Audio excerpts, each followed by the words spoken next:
sebetulnya kalau kita lihat dari dari perilaku ya, dari perilaku Mulyono selama ini gitu ya. Maaf ya saya nggak sebut nama itu ya, saya sebut nama aslinya aja gitu, Mulyono ya. Nama aslinya kan Mulyono ya. Jadi perilaku Mulyono selama ini itu kan similar ya, seperti yang baru aja juga saya dengarkan penjelasan dari narasumber yang terdahulu ya, yang menyatakan bahwa ini meminjam dari kasusnya Habib Rizik sama kasusnya Habib Rizik lah yang paling terakhir ya, akhirnya menggunakan pasal karet 164 gitu kan. 160 KUHP. 160 KUHP ya kan gitu. Nah, lucunya kan itu 160 KUHP itu kan sebetulnya melakukan sesuatu lalala kepada penguasa. Nah, ini siapa penguasanya gitu? Orang dia pensiunan, pengangguran gitu loh. Penguasa, memang kita melakukan sesuatu apa kepada Presiden Prabowo? Saya ini pendukung loyal Presiden Prabowo, dan tentu saja saya sangat menghormati sejak beliau jadi Presiden 20 Oktober 2024 gitu loh. Saya sama sekali tidak ada tidak ada pikiran, bahkan tidak ada pemikiran sama sekali untuk melakukan sebuah hal yang merugikan Presiden Prabowo. Apalagi beliau ini 4 bulan itu malah kayak kayak kemudian jadi diperlakukan yang tidak baik oleh mantan pensiunan ini gitu loh, ya kan? Beliau ini presiden de jure maupun de facto, tapi perilaku dari si mantan ini kan seakan-akan Presiden Prabowo nggak ada. Itu kan saya marah sekali itu loh. Jadi ketika kemudian ada pihak atau ada sekelompok orang yang menggunakan pasal 160 KUHP untuk mengkriminalisasi saya karena saya menghasut dan sebagainya, sehingga lalala kepada penguasa, itu kan nggak tepat banget. Penguasa siapa? Penguasa Istana Solo. Iya, Dr. Tifa, saya bacakan pasal 160 itu ya. Jadi memang judulnya adalah kalimatnya, barang siapa di muka umum dengan lisan atau tulisan menghasut supaya melakukan perbuatan pidana, 1. Kemudian melakukan kekerasan terhadap penguasa umum ya, 2. Kemudian 3, tidak menuruti baik ketentuan undang-undang maupun perintah jabatan yang diberikan berdasar ketentuan undang-undang, diancam dengan pidana penjara paling lama 6 tahun dan pidana denda paling banyak 4 dan ribu dan seterusnya. Jadi kalau kita lihat memang yang disasar adalah menghasut supaya melakukan perbuatan pidana. Nah, ini yang kemudian menyerang penguasa kan gitu kan? Bukan. Kalau menyerang penguasa tuh delik berikutnya. Tidak mematuhi undang-undang, delik berikutnya. Jadi kalau kita misalnya lepaskan Jokowi bukan lagi penguasa umum, maka deliknya adalah delik penghasutan, yaitu menghasut untuk melakukan tindak pidana. Nah, menghasut melakukan tindak pidana. Bukan, menghasut untuk melakukan tindak pidana. Iya. Artinya yang dilaporkan itu dituduh menghasut untuk melakukan tindak pidana, kan begitu ya kalimat lengkapnya ya. Nah, sekarang objek yang dipakai itu pada peristiwa apa gitu kan? Pada peristiwa tanggal 15 April 2025 ketika saya hadir.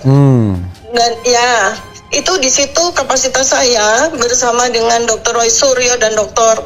Rismon Sianipar itu sebagai akademisi. Kami akademisi ilmuwan independen dengan latar belakang masing-masing kan.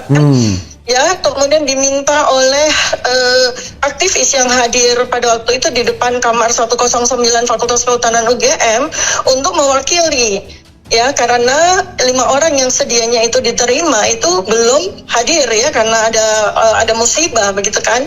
Sehingga kami dengan berbesar hati kami mewakili gitu dengan semangat ya. Dan apalagi ini kan kita berjumpa dengan sesama kolega kita kan, sesama UGM gitu. Kami sebagai Kagama dan kami akan berjumpa dengan pimpinan dari UGM, itu adalah kawan kami gitu kan ya, sesama akademisi dan ilmuwan gitu. Ya, artinya ini adalah sebuah fakultas ilmiah, fakultas akademia gitu kan. Tidak ada sama sekali tens apapun untuk ini adalah sebuah perbuatan hasutan gitu. Kemudian setelah pertemuan itu kami diminta untuk rilis ya, karena memang ternyata kami juga terkejut ya, karena harapan kami acara itu dirilai kan, sehingga masyarakat awam itu memahami apa yang kami diskusikan di ruangan tertutup tersebut. Kan ternyata UGM tidak melakukannya. Bahkan kemudian kami tanyakan apakah rekaman ini bisa kami terima, UGM menyanggupi, saksinya banyak ya, 20 orang di dalam ruangan tersebut. Sampai dengan hari ini rekaman tersebut tidak kami terima gitu ya. Sehingga UGM kan melakukan hawan prestasi terhadap undang-undang keterbukaan publik kan begitu. Nah, oleh karena itu maka kami kemudian rilis ya press 2 kali di depan wartawan dan khalayak yang jumlahnya juga tidak signifikan begitu ya. Hanya sekitar ratusan orang saja, sama sekali tidak ada mobilisasi. Kenapa? Karena pada saat itu 15 April itu kawasan UGM itu sudah dikepung sama pasukan yang luar biasa banyaknya di segala sudut lingkaran UGM itu. Abang Refli kan inget ya, kampus kita itu kan muter gitu. Nah itu mengelilingi itu udah penuh dengan polisi gitu, sehingga tidak banyak yang bisa masuk ke dalam lingkungan UGM gitu kan. Dan kami juga menyampaikan apa yang kami sampaikan kepada pimpinan UGM, sekedar itu gitu ya. Dan kemudian tentu saja kami melakukan klarifikasi, karena setelah pertemuan tersebut pimpinan UGM melakukan press conference dan ternyata apa yang disampaikan juga tidak sama sekali tidak sesuai, sebagian tidak sesuai dengan apa yang terjadi di ruangan tersebut gitu. Nah, sehingga kami harus melakukan hak jawab kami kan. Kami melakukan klarifikasi gitu sebanyak 3 kali ya. Pertama adalah di depan ruangan 109, kemudian kami dipotong oleh aparat keamanan dan kami diminta untuk pindah, dan kami mengikuti dengan patuh. Pindah kemana Pak? Oh, pindah ke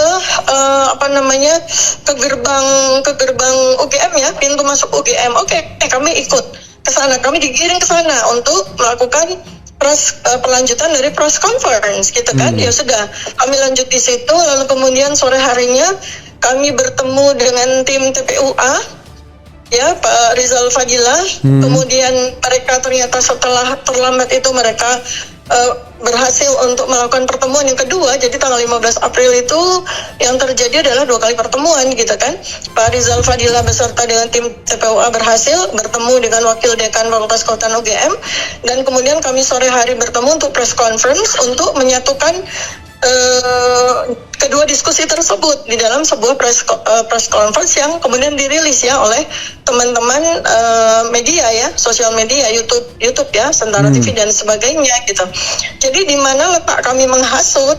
Kami justru datang sebagai akademisi dengan marwah ilmiah ya kan, untuk memberikan kewajiban kami sebagai akademisi dan ilmuwan untuk menyampaikan yang sebenar-benarnya dan sejelas-jelasnya kepada masyarakat umum. Kami ini bukan provokator ya kan. Tidak ada di situ, semua juga ratusan orang yang hadir itu para profesor, guru besar dari berbagai perguruan tinggi, keluarga alumni Gajah Mada, dan masyarakat yang kalau bisa dilihat ya melalui foto-foto dan video-video itu adalah masyarakat menengah ke atas, yang artinya intelektual gitu. Sama sekali nggak ada provokator di situ.